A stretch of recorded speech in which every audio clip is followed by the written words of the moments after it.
afternoon, YouTube. Alright, this is just a quick little video. I have a job I'm going to look at. I looked at it the other day, and it's an issue with a Lennox pulse furnace. Yes, the pulse comes back. Different house. The homeowners had a few different people in there over the years. I don't know if they're the original owners or not. However, they're the owners now. The issue that I had run into is the system keeps shutting off. I can get it fired up. It runs for a very little while and then shuts down.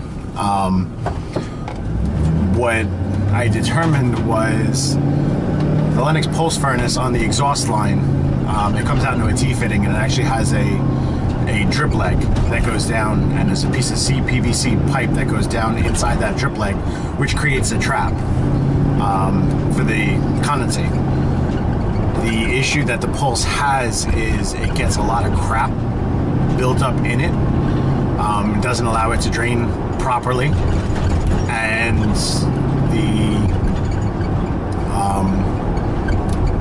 you get a lot of water slushing around inside that exhaust line in that T, so it just keeps knocking the furnace out. The newer drip leg kits have a removable rubber cap, which, you know, a little spring clamp on it, so you can actually drain that out, clean it out, and whatnot. But all said and done, you're talking a PVC drip leg kit. I think they're sold for somewhere around $270 something. That's what we sold them for the last time I had done one.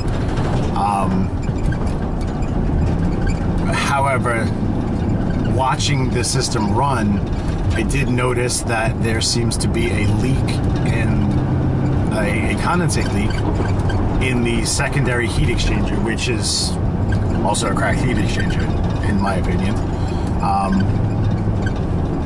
So it is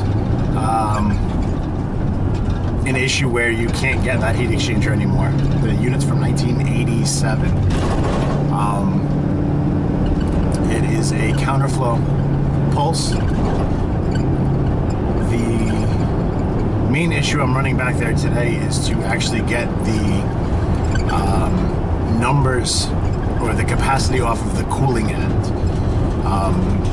The reason I'm heading back there to get these numbers is the fact that it is a counterflow furnace, and the evaporator coil is mounted on top of the furnace, which is the return. So as far as I've grown in the industry, I've under the assumption you can't do that. I talked to Lennox Tech Services, and they confirmed that with me, that that's kind of a big no-no,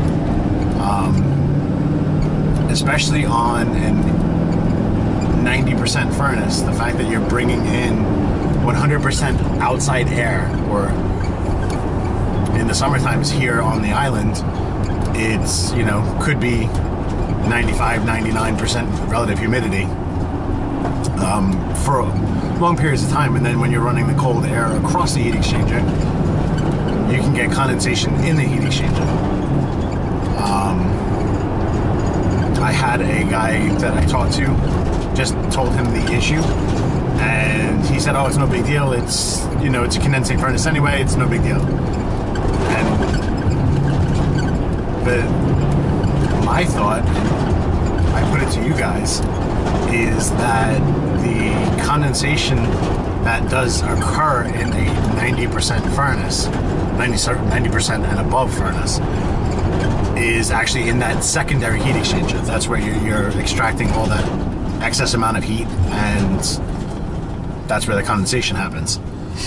This, you have the potential to get condensate in the primary heat exchanger, which is no good. especially on a new furnace, they're no good. The pulse, I think they got very lucky with, because that whole heat exchanger in and of itself is stainless steel. Primary and secondary heat exchangers are both stainless steel.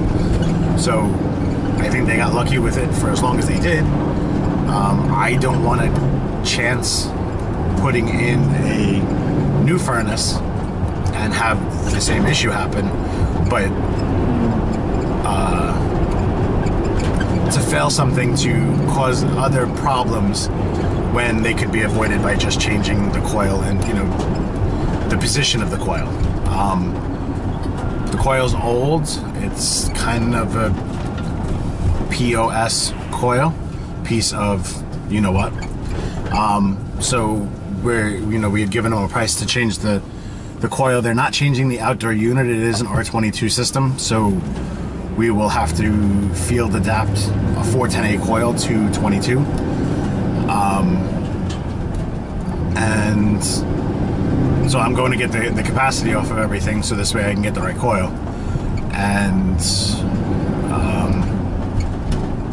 so I'll shoot some footage when I get there, so you guys can see the situation and whatnot. But I kind of put it to you guys. I mean, if I'm thinking about this wrong, let me know. My boss is under the assumption that I'm correct, so you know, him and I both feel the same way.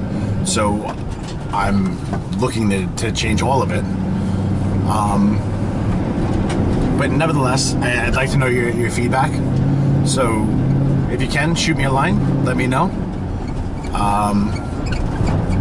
And we'll take it from there. All right, I'll see you guys when I get there and get you some footage.